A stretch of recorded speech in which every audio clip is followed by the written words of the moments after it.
Is there really a Korean tooth patch that'll regenerate teeth and that'll be available as soon as this year? No.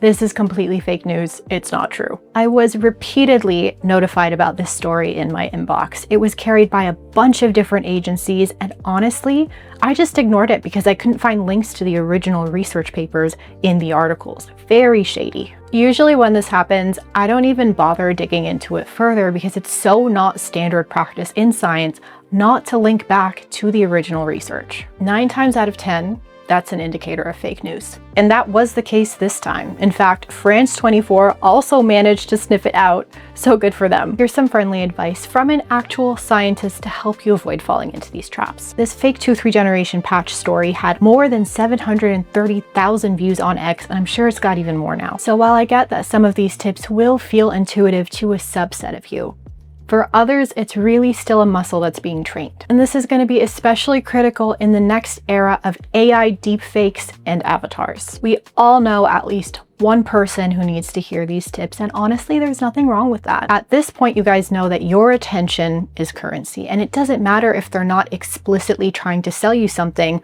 like a supplement, for example. Your engagement, whether it's because you're amazed or scared or shocked, that translates to profit one way or another. So follow these 3 tips, break the cycle. And if one seems obvious to you, you can just fast forward to the next one. I've got chapter links in the description. So of course, number 1, I don't care if it's published by a reputable news agency and it looks like a legitimate news article, look for the original research paper. It will always be available online if it's actually been published, at least at minimum, in the form of a preview. People taking this exact tip for granted is what caused that tooth regeneration patch story to spread like wildfire. In the coverage, they just generally described the research and where it was allegedly published, but there was no direct link. I see this all the time. It's not enough for a reel or an article or a YouTube short to claim that, for example, Dr. Coco Piaf at UCSD found XYZ and published their work in Nature Medicine. Where's the link?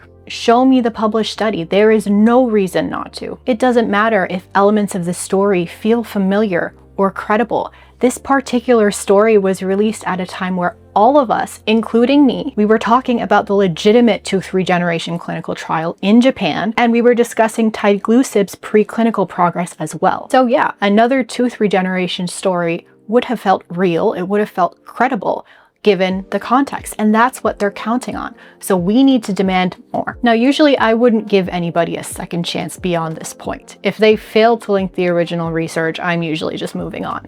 However, if you want to give somebody the benefit of the doubt, maybe they just forgot, you could just go to Google and look it up. Is there even a Professor Coco Piaf at UCSD? Again, we're going back to that original example. Odds are there won't be. They are counting on the fact that you are not going to look this stuff up. If they have put in some extra work and there does turn out to be a Dr. Coco Piaf at UCSD, don't stop.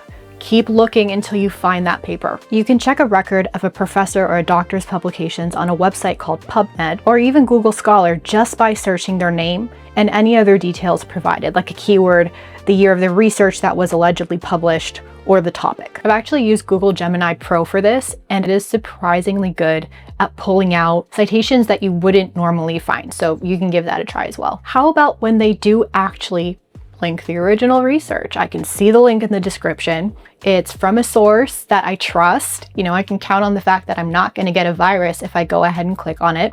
So I click through and maybe the title looks right. I have seen very broad and sweeping claims about human health based on work in, get this, microorganisms. Far too often, people will blow results way out of proportion to get you excited or get you afraid, get some sort of emotional reaction out of you so that you'll then go and share with a friend. And I just want to say, microorganisms are totally respectable research models. C. elegans is an example of a favorite that's contributed loads and loads to scientific understanding. But you cannot find something in microscopic worms and then immediately jump to the conclusion that it's true in humans, because there are many differences along those scales. Okay, there are steps that need to be taken along the research pipeline before I say that it's true about myself. Try a mammal first, at least, but really, claims about humans should come from research done in humans. Anyway, reading the provided paper, is tip number 2. And if you're short on time, you can just read the discussion. They'll put the results of the paper in context. They'll look at all the research that's been done in the field and they'll relate it to everything. So that's really great. If even that's too much and you really don't have the time to do that either, again, one of the better uses of AI is learning. So ask your favorite engine about the paper. You can request a plain language summary, but just keep in mind that these engines aren't always 100% accurate. Last tip. Common knowledge or big ideas in science that have been well established don't always come with reference links. That's pretty standard practice in the field. There are usually years and years worth of papers supporting this idea. And so because it's considered foundational knowledge, people will usually skip the reference step. What I'm seeing now though, is that people are taking hypotheses that are still under investigation, such as Alzheimer's disease being type 3 diabetes, and they're selling it off as this well-established fact that is 100% true. And they're doing that again because it's probably something that you've never heard of. It'll shock you, you'll engage, send it to somebody else. In the post that I saw about this, they did not provide any citations for this reason. They don't want to tip you off that this is a new idea that's still being researched. But then the way that they were talking about it made it seem like, oh, well, they don't need citations for it. This is already an established fact. It's especially problematic because if you Google it, you get results that at first glance might support the idea of the post, but the nuances and the controversies are only made clear when you click through and you read the articles. That's when you realize, oh, maybe this isn't established yet. So tip number 3 is that if you hear a big claim, it's completely new to you, always do your own research. Do not take it at face value. The bottom line is that I know we're all busy and we don't always have time to go and fact check these things on the spot. But in that case, maybe bookmark it. Do it when you do have a few minutes to check.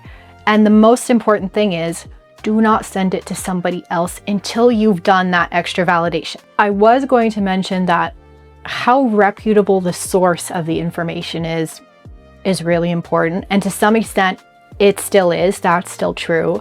There are sources that are more trustworthy than others. But the definition of a reputable source is in flux.